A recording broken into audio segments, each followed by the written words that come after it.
Vamos dar início à nossa palestra dessa manhã, tão esperada. A professora Marisa Lajolo vai conversar conosco sobre questões que não são muito caras. A professora Marisa Lajolo é ensaísta, pesquisadora, crítica literária, autora de literatura juvenil, professora universitária, atualmente professora da Universidade Presbiteriana Mackenzie. Mantém um vínculo como professora colaboradora voluntária na Unicamp, né? Trabalha com teoria literária, literatura brasileira, história da leitura, literatura infantil e juvenil. Monteiro Lobato são os temas caros à professora, é bolsista do CNPq, organizou, publicou muitas obras, recebeu prêmios, Prêmio Jabuti, pela organização do livro, Monteiro Lobato, livro a livro, obra infantil. Recebeu também o prêmio da Academia Brasileira de Letras, pelo livro Gonçalves Dias, o Poeta do Exílio. Recentemente, em 2014, assumiu a curadoria do Prêmio Jabuti. E em 2015 foi eleita para a Academia Paulista de Educação. Eu acho importante, né? A professora acabou de falar para mim, tá bom, não precisa falar tanto, mas precisa sim, é muito bom lembrar todas as contribuições, né? Então, e também dar a conhecer para quem não conhece. Então, sem mais delongas, passo a palavra para a professora. Bom dia a todos. Super obrigada, Adriana, pela generosíssima apresentação. Voltar aqui à Unicamp é uma grande alegria. Aliás, nem é tanto voltar, eu acho que eu nunca saí da Unicamp, né? Eu devo à Unicamp praticamente toda a chance de ter estudado o que eu estudei e queria aqui homenagear a Raquel, que foi das pessoas que trabalhou com Monteiro Lobato, da equipe que trabalhou com os documentos do SEDAI aqui do IEL, e foi um trabalho extremamente prazeroso. O meu tema de hoje, eu vou retomar um texto que eu publiquei no livro Literatura, Ensino e História, organizado pela Tânia Rosing e pela Regina Zilberman, editado pelo Instituto Cultural Itaú, e que é o livro do qual Tânia e Regina, acho que já falaram em outra ocasião aqui neste mesmo cole. Eu vou falar... discutir um pouquinho questões de livro impresso e livro digital, e a vantagem da gente estar aqui falando, em oposição ao que eu escrevi no livro, é que aqui a gente pode ver um livro digital, e num livro impresso a gente não vê um livro digital, embora num livro digital a gente possa ver um livro como ele foi impresso. Então, eu queria dizer que o que eu vou entender por livro digital é...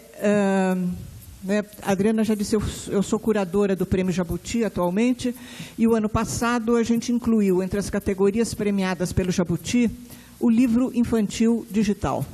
E foi uma discussão ótima, eu nunca aprendi tanto na vida como quando discutindo com quem faz livro, que é o editor, com quem vende livro, que é o livreiro, né?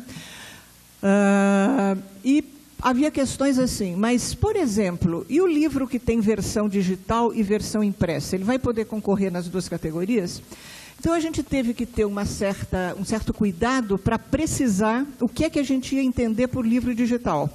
Então, um livro que é simplesmente, entre aspas, simplesmente, um EPUB ou um PDF, não é considerado um livro digital. Para a gente considerar, no Prêmio Jabuti, um livro como livro digital, é preciso que ele use mais do que uma linguagem. Eu adorei ontem a mesa do Odilon e da Bel, não é, quando eles falavam da pluralidade de linguagens que constituem o livro. Então, o que o Jabuti exige para aceitar a inscrição de um livro digital é que ele use várias linguagens, ou seja, ele deve ter coisas que a gente lê como antigamente, palavra depois de palavra, mas ele deve ter imagem, ele deve ou pode ter som, ele deve ter movimento, ou seja, é preciso que haja mais do que a linguagem verbal a ser lida. E também é necessário que ele seja interativo, quer dizer, que é preciso que o leitor faça alguma coisa. Assim como para ler um livro a gente precisa virar uma página, para a gente considerar um livro digital, é preciso pôr o dedão lá e fazer alguma coisa para acontecer alguma coisa na tela. Alguns e-books mais contemporâneos, você sopra na tela e acontece alguma coisa. Mas pôr um dedinho ali e fazer alguma coisa já está ótimo. Bom, então, é isto.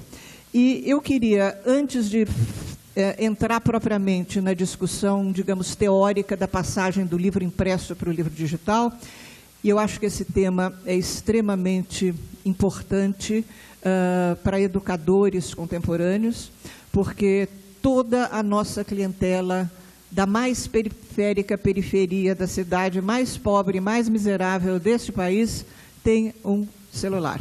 E neste celular, as pessoas, crianças, adultos, quem quer que seja, entra na internet e aprende a fazer coisas. Coisas que nós não sabemos fazer, muitas vezes. Eu, por exemplo, sei nada. O Bruno está aqui, que não deixa mentir, para ajeitar toda essa engenhoca aqui.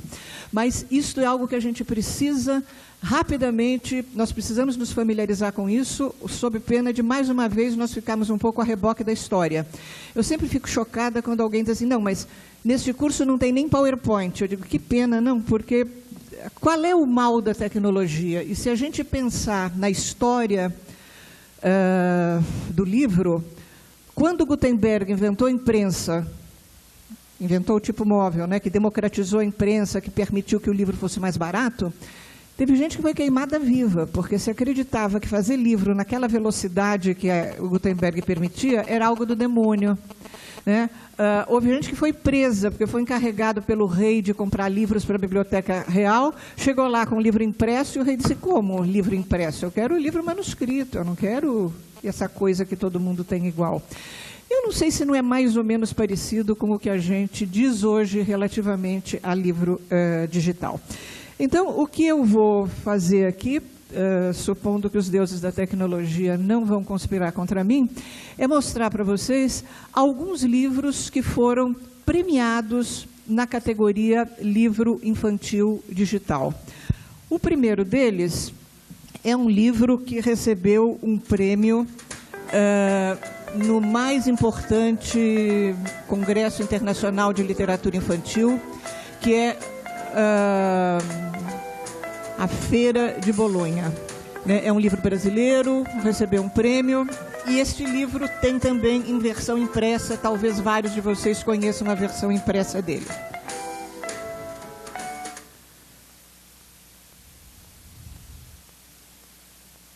Meu melhor amigo é o Pum. Nada me deixa mais feliz do que soltar o Pum. Bom, vejam que eu tenho a possibilidade, aquilo que eu falei, não é, de produzir coisas aqui na tela. Meu melhor amigo é o Pum. Nada me deixa mais feliz do que soltar o Pum. Mas às vezes as pessoas olham feio pra mim porque o Pum faz barulho e atrapalha a conversa dos adultos. Meus pais dizem que isso acontece porque tem a hora certa para soltar o Pum. Quando eu solto na hora errada, ele incomoda os outros e eu acabo levando um monte de bronca à toa.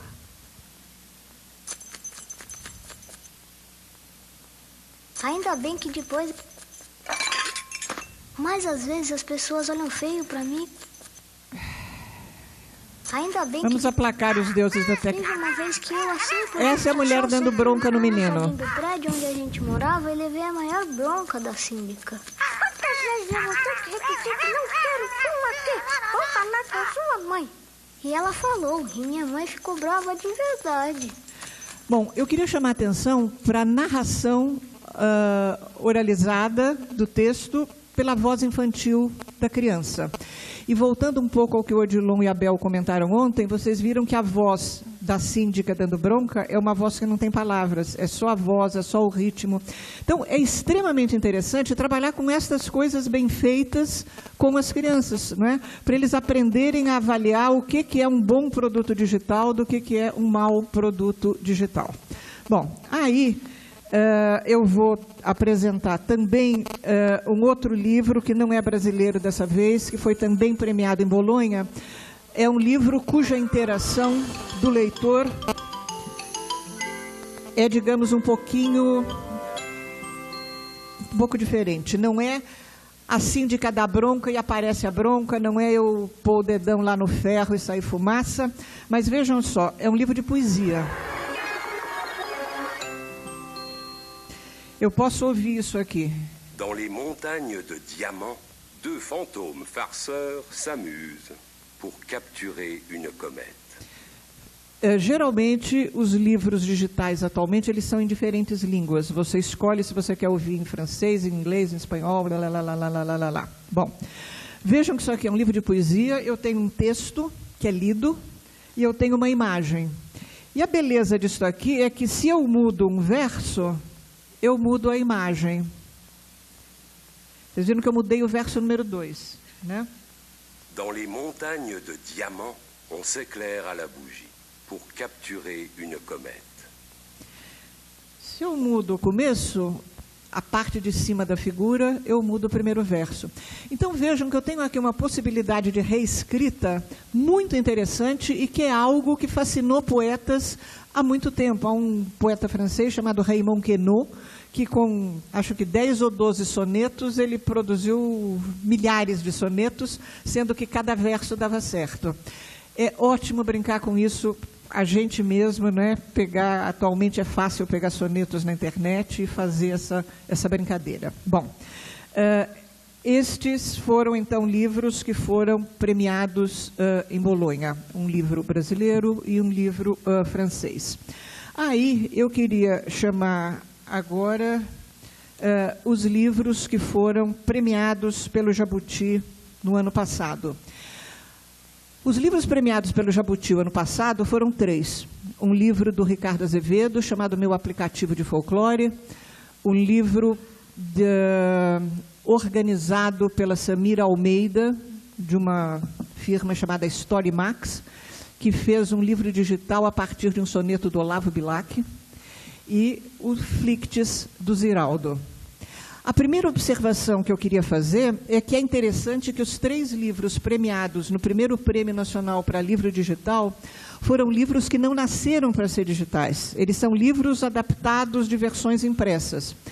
O que talvez mostre um certo conservadorismo nosso, né? A gente já tinha certeza que o Ricardo Azevedo é bom poeta, que o Bilac é bom poeta, apesar dos modernistas, e que o Ziraldo é maravilhoso. Então, há um certo contágio da fama do impresso para o digital. Tudo bem? Bom, então, eu queria mostrar aqui o livro do Ricardo Azevedo, que é Meu Aplicativo de Folclore. É curioso que a versão impressa original desse livro chamava-se Meu Livro de Folclore. A versão digital se chama Meu Aplicativo de Folclore. Quer dizer, a identidade do objeto é dada pelo suporte, ou é impresso ou é digital. E é extremamente interessante que o estilo desse livro, para quem conhece, vocês têm ali, é um livro que tem ditados populares, que tem adivinhações, que tem trava-língua. Então, o livro impresso já é, digamos, uma espécie de enciclopédia de folclore. Já é, digamos, uma espécie de antologia de gêneros folclóricos e de peças dentro desses gêneros folclóricos.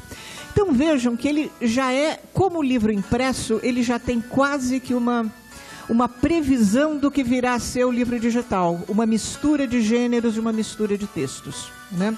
Bom, eu vou exemplificar com o setor de trava-línguas. Então vejam que eu tenho aqui esse trava-línguas falado. Quem cara paca compra, paca cara pagará. Quem compra paca cara, pagará cara paca. Quem cara paca compra, paca cara pagará. Quem compra paca cara, pagará cara paca. Paga. Cara. Quem cara paca compra, paca cara pagará. Quem compra paca cara, pagará cara paca. Quem compra. Quem cara paca compra, paca cara pagará. Quem compra paca cara. Bom, vocês veem que há uma variante que só é possível verbalmente fazendo. Claro que eu poderia pensar em transformar esse texto que está impresso aqui, em dar indicações visuais, negrito, itálico, diferentes tipos, às diferentes representações verbais que esse texto está tendo. Mas vejam que a interação vem a partir desse outro desenhinho que tem aqui embaixo. Porque eu tenho aqui um gravador, aonde eu posso gravar a minha versão deste trava-línguas e comparar aquilo que eu sou capaz de fazer nesse trava-línguas com aquilo que está gravado no trava-línguas. Claro que isso dará uma bagunça geral na classe, mas será extremamente divertido, porque eu tenho aqui exatamente o que é o trava-línguas. É uma coisa difícil mesmo de pronunciar. E é legal as pessoas aprenderem a pronunciar corretamente coisas que sejam difíceis. Tudo bem? Aí, a gente vai para uma outra parte desse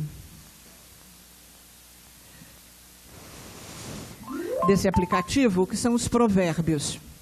Então, esses provérbios, eles são os provérbios que a gente conhece. Mas eles são provérbios em que o leitor é chamado a interagir com o livro. Criança não necessariamente conhece todos esses provérbios. Então ele vai tentar, por exemplo, por fora bela viola, por dentro pão bolorento. Aí deu certo o provérbio e vem a explicação do que quer dizer esse provérbio. Então vejam que aquilo que a gente faz em nota de rodapé, nota de margem, prefácio, fica muito mais ativo dentro de um livro digital. Combinado? Bom, então nós vamos agora para o último exemplo de livro digital. Até aqui nós estamos trabalhando com livros digitais de literatura, né? Livros para netos, filhos e alunos curtirem. Agora, começa-se a desenvolver no mundo um tipo de livro digital que interessa demais a nós todos, professores de literatura, que é o uso do livro digital para cursos de literatura. No momento em que se anuncia a fusão de grandes grupos privados de universidades e que já se sabe que a grande clientela dessas universidades serão futuros professores e que vai ter uma ênfase muito grande em ensino à distância, todos nós precisamos saber fazer coisas para ensino à distância.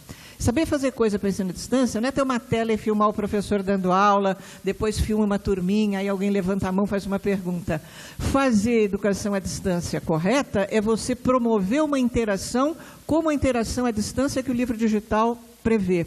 E, num certo sentido, este texto do Eliot, do Wasteland, isso aqui é uma editora inglesa, infelizmente eu não sou sócia dela, mas ela é talvez a editora que tem mais experiência na produção de livros digitais para ensino. Então, vejam aqui as várias partes que compõem esse livro digital. Eu tenho primeiro o poema. Vem lá o poemão. Nada diferente de um xerox que o professor deixa lá na pasta do xerox ou do livro que eu vejo na biblioteca. Depois eu tenho performances, e aqui começa a história extremamente interessante. Então eu tenho alguém que vai fazer uma performance, que vai declamar este texto. Vejam que a gente já viu isso nos livros digitais, quando havia a versão oralizada, né, da história do Quem Soltou o Pum e dos poemas franceses.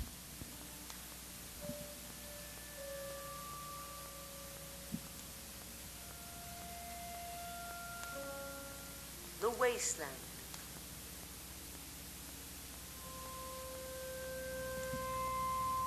The Burial of the Dead.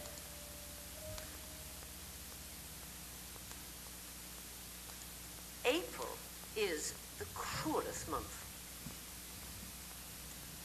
Breeding lilacs out of the dead land, mixing memory and desire. Bom, vocês veem que aqui é uma super artista. Ela é a Minerva do Harry Potter, para a gente não achar que as pessoas são ou cultura baixa ou cultura alta. A gente pode fazer de conta que também é personagem do Harry Potter. Mas eu acho interessante essa hipótese, porque depois que fez o Eliot, a Dutch Press fez Shakespeare, sonetos de Shakespeare. E nos sonetos de Shakespeare você escolhe quem você quer ouvir fazendo a performance. E eu fico imaginando que se eu fosse fazer um livro digital brasileiro, eu faria gravações em português falado no Rio Grande do Sul, português falado na Bahia, português falado em Minas, como uma forma da gente discutir a questão do preconceito linguístico, né? Quer dizer, porque geralmente as gravações são todas no estilo Globo mal feito, né? Então, a gente valorizar as diferentes formas de manifestação do português brasileiro, né, seria uma coisa extremamente importante e útil para a escola. Aí, a gente tem uma outra coisa que é aquilo que eventualmente tirará o meu emprego, mudará a forma pela qual a gente dá aula. Então, a gente tem vários especialistas no Eliot, vários especialistas no The Wasteland, que falam de 3 a 5 minutos, não precisa 50 minutos, não precisa 3 horas, não precisa um semestre. Eles dizem alguma coisa que eles acham relevante sobre um trecho do poema, né?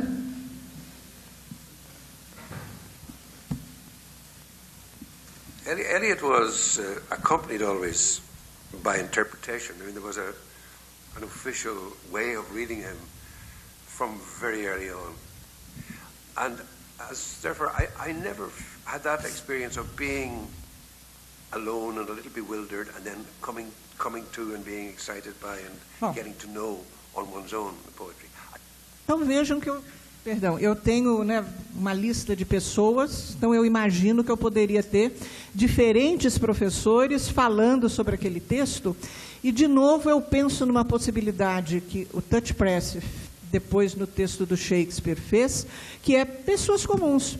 Vai lá para frente vai para o shopping aqui de Campinas, gravadorzinho, lê um poema, pede para alguém dizer alguma coisa que achou sobre aquele poema.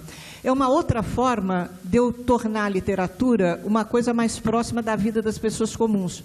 Porque vejam, na minha experiência, se eu dou um poema, estou dando aula lá, dou um poema e começo a perguntar o que os alunos acham, eles começam a dizer assim, prof, não sei se eu estou viajando, mas o não sei se eu estou viajando significa que ele tem certeza que o que eu quero que ele diga não é aquilo que ele é capaz de dizer. Não é? Porque a gente só fala assim, o que Antônio Cândido disse, o que Alfredo Bozzi disse, e isso cria uma barreira, né, muito grande entre, né, a minha mãe, Dona Sidneia, que era uma boa leitora, mas que jamais atingiu os altos escalões da crítica literária. Então, eu acho que o livro digital, ele permite efetivamente uma democratização da discussão sobre ele. E também é claro que se eu junto isso com os gadgets de ensino à distância, todos eles, né, Moodle, a gente tem sempre a possibilidade de montar grupos nos quais obrigatoriamente o aluno põe alguma coisa, os outros comentam. Quer dizer, a gente pode fazer uma coisa mais útil e mais execuível do que uma discussão na classe. Depois a gente tem aqui uma coisa ótima e que com certeza a Raquel vai entender perfeitamente do que eu estou falando. Né? Aqui eu tenho os originais deste poema.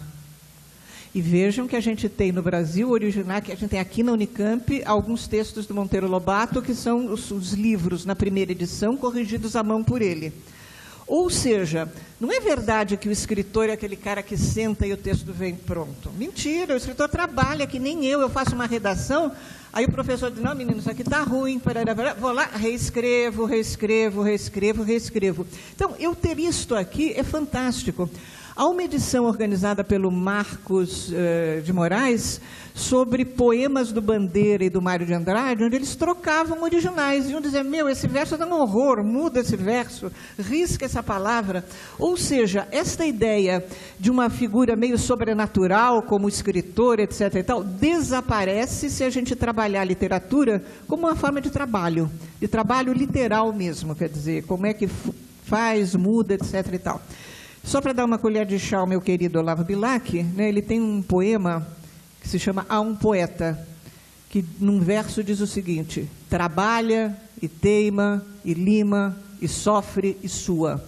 E é isso mesmo, não é verdade que nenhuma obra-prima nasceu pronta na cabeça do escritor. E quem diz que é assim, mente, porque isto torna essa pessoa diferente do resto de nós que batalhamos e trampamos o tempo inteiro. Tudo bem? Então, isto são algumas amostras do que se faz com livro digital.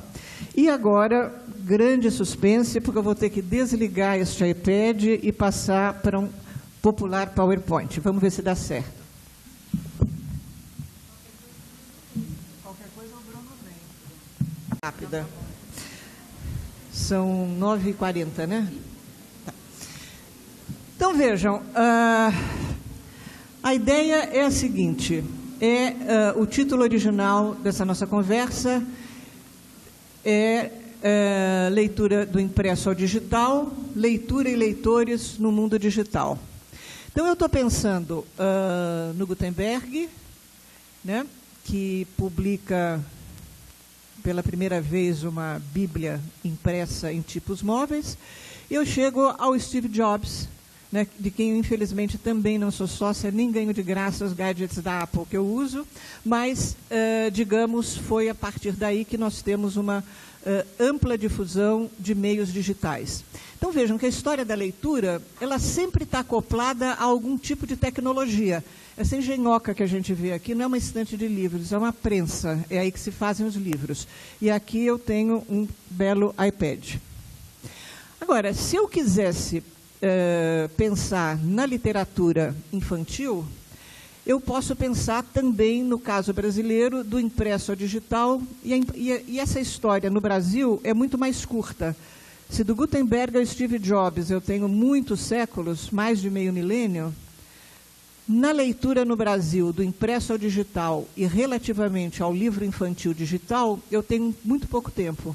Eu tenho de 1894, quando Figueiredo Pimentel publica Minhas Histórias, Contos da Carochinha, até 2015, quando Jabuti inclui o livro infantil digital nas categorias premiadas.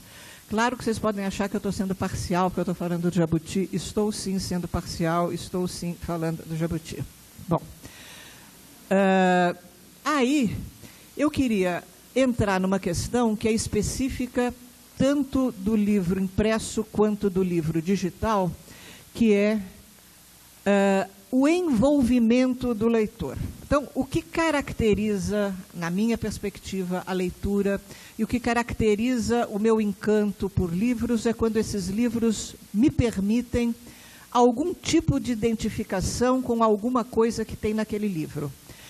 Eu posso me identificar com o que eu já conheço e eu posso me identificar com o que eu não conheço.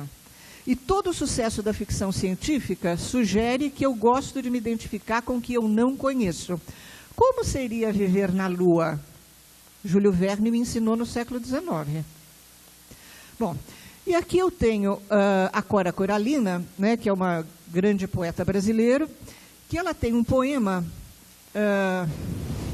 que se chama Meu Melhor Livro de Leitura, onde ela diz o seguinte: Minhas Histórias da Carochinha, meu melhor livro de leitura.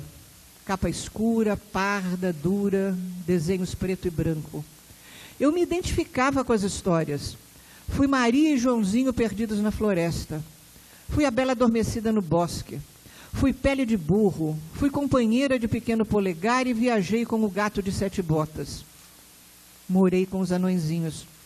Fui a Gata Borralheira que perdeu o sapatinho de cristal na correria da volta, sempre à espera do príncipe encantado, desencantada de tantos sonhos nos reinos da minha cidade. Quem é que não seria capaz de ter uma fala no mesmo sentido deste texto da Cora Coralina? todos os nossos alunos, as mães deles, as tias, os pais, os avós, todos nós somos capazes de fabricar um texto mais ou menos neste sentido, de como nós usamos como uma espécie de compensação a leitura. Claro que não só a leitura, o cinema, a música popular, um game, os produtos culturais, eles nos fazem este tipo de apelo. O que é que isso tem a ver com a sua experiência? Né? Bom, e para não ficar só numa mulher, a gente tem também o Drummond, que tem um belíssimo poema, onde ele fala também deste envolvimento que a leitura patrocina.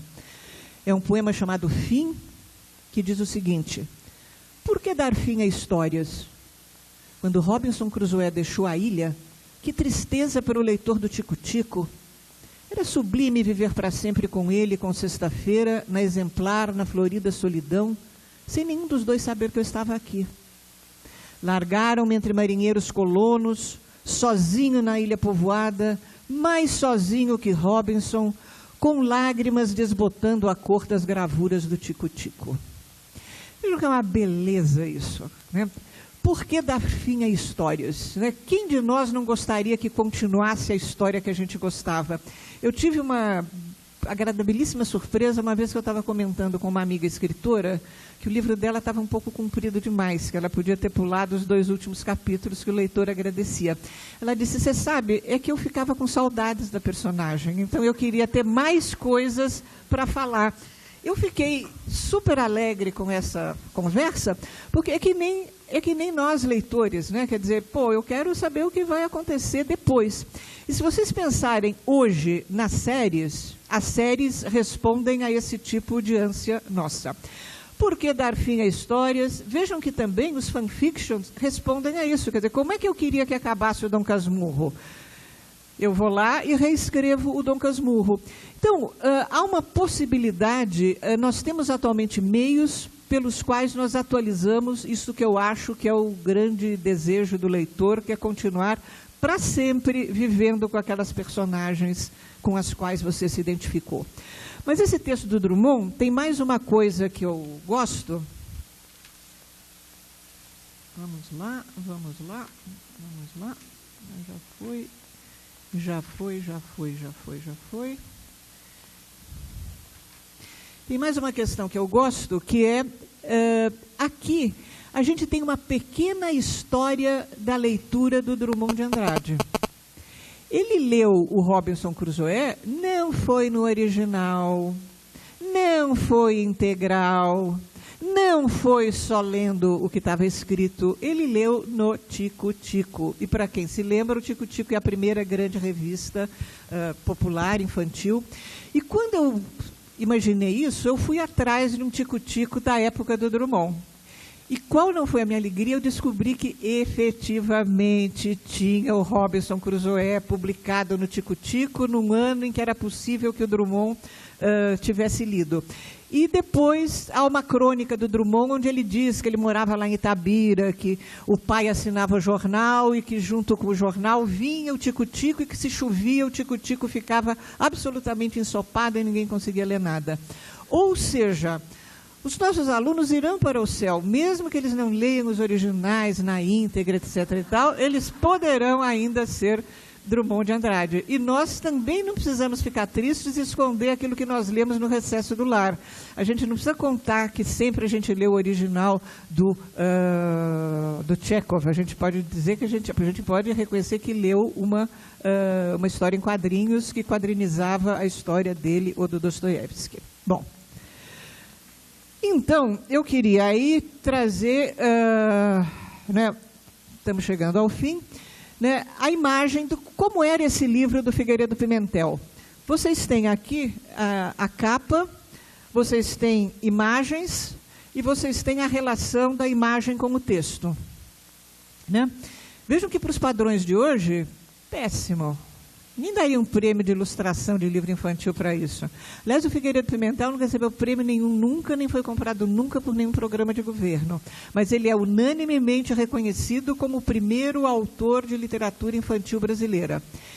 E vejam que esse primeiro autor, esse pioneiro do livro infantil brasileiro, ele não inventou nada. Ele fez uma antologia, ele reescreveu contos de fadas. E para piorar o currículo dele, ele era famoso como autor de romances eróticos. E como que um cara que escreve coisas eróticas escreve para crianças? Talvez por isso mesmo, porque ele sabe o gosto do público. Né? E como ele não pretendia ser adotado pelo MEC, ele não precisava dizer as coisas que o MEC queria que ele dissesse. Então ele diz aquilo que ele acha que o público quer ouvir, que é o que acontece hoje. Né? Quer dizer, por que as pessoas leem A Guerra do Apocalipse, mas mentem para nós que leram A Hora da Estrela, da Clarice Lispector? Porque a gente não gosta de quem lê A Guerra do Apocalipse, nem Harry Potter, nem Paulo Coelho, nem a Tutu, nem a Quefera, nem ninguém dessas pessoas. Mas estou aqui, a gente já está chegando ao final, só recapitulando, não é, aquilo que a gente já viu. Então, a capa do livro do Ricardo Azevedo, com as possibilidades. Aqui, os dois exemplos que a gente viu como funcionam na prática, mas vocês veem que se isso aqui fosse um livro, não tinha a menor graça, porque eu não podia mexer as peças do quebra-cabeça. No máximo, eu poderia ter uma coisa... Crianças e jovens atualmente colecionam adesivos, né? Eu poderia ter um quebra-cabeça de adesivos, só que daí não dava muito certo para sempre. Mas ainda aqui no digital, eu acho que seria interessante eu pensar em provérbios sem sentido nenhum. Então, misturar o começo de um provérbio com o fim de outro. Né? Uma espécie de fazer um nonsense que o digital poderia permitir, neste caso, ele não permite. Aí a gente tem o texto do Via Láctea, que é extremamente interessante, porque, vejam, é um soneto parnasiano. Coitado do Bilac, foi espancado pelos modernistas e continua a ser espancado em livro didático hoje, porque o parnasianismo é uma bobagem. Eu mesma, meu doutorado foi sobre Bilac, e até hoje eu faço meia-culpa, não é? Porque eu falei mal dele, que absurdo, etc. Que nada, eu estava absolutamente errada. E ele é um grande poeta. E a partir, quando eu comecei a trabalhar com livro digital e eu vi que esse poema foi um dos poemas escolhidos pelo júri, eu fui atrás da história desse poema. Esse poema foi publicado pela primeira vez em 1888. No ano seguinte, ele saiu num jornal português. Recentemente, partes desse soneto foram musicadas pelo Belchior e pelo Kid Abelha. Este soneto está em pilhas de blogs. Este soneto está em 17 livros didáticos. Então, vejam que é um poema que tem uma tradição muito grande, ainda no mundo impresso. Ele passou do livro para o jornal português que o publicou, e ele foi musicado por autores, por cantores, por compositores populares brasileiros. O que eu não consegui ainda descobrir, mas ainda vou, e fica aqui uma sugestão. Esse texto deve ter sido publicado em algum jornal brasileiro do século XIX, porque antes do Bilac reunir tudo no livro Poesias, ele aqui e ali publicava. É verdade que ele publicava coisas assim no Diário de Caetetuba do Morro Acima, e a gente nunca vai encontrar o Diário de Caetetuba do Morro Acima. Mas, de repente, o Jornal do Comércio, alguma coisa... Fica legal, né? Atualmente se encontram coisas do Machado de Assis publicadas em jornais cariocas do século XIX, o que é ótimo, porque também me mostra que o Machado de Assis, ele batalhava o pão de cada dia, precisava ganhar dinheiro de alguma forma, e ganhar dinheiro não é escrever Memórias Póstumas de Brás Cubas e ir para a Academia Brasileira de Letras, é escrever diariamente para o jornal no tamanho da crônica que o redator deu para você escrever, e atualmente... Há uma pesquisa muito interessante sobre a profissionalização do escritor no século XIX, e eu adoro descobrir coisas do Machado, né? Então, outro dia, eu cheguei a uma carta que está editada, é uma carta do Machado para o editor dele, a respeito da publicação do Quincas Borba. E o que o Machado discute? Se o Quincas Borba era louco, não era? Se o Rubião era do bem ou do mal? Se era a burguesia brasileira que estava imitando o comportamento da burguesia europeia? Não, ele está discutindo com o editor assim, olha, a fonte está muito grande, o livro vai ter pouca página. Se o livro tem pouca página, fica barato, e as pessoas não vão querer comprar um livro barato. E a Memórias Póstumas de Brás Cubas, que foi editado antes, tinha uma diferente disposição gráfica, e é bom que você faça a mesma disposição gráfica, porque senão os leitores não vão criar uma identidade com esse produto. Machado falava da fidelização do consumidor, não é? O que é uma coisa que quanto mais cedo a gente aprender, melhor, porque o que a gente quer? A gente quer fidelizar as crianças e os jovens a um objeto chamado livro. Bom, aí a gente tem todas essas partes no e-book do Bilac, e o último texto é o Flictis do Ziraldo, que tem a possibilidade de você colorir as letras, tem a possibilidade de você fazer quadradinhos coloridos mudarem de cor, e tem uma narração também, né? Tanto a narração do Bilac quanto a narração do Flictis não é uma voz infantil, né? O que eu acho que é uma coisa interessante de se pensar quando se pensa na produção do livro infantil. Mas, para encerrar rigorosamente, volto ao título: Leitura no Brasil, do impresso ao digital, e vice-versa, do digital ao impresso, de forma que a gente tenha todas as formas de leitura nas obras do impossível que se transforma em possível. Muito obrigada, bom dia.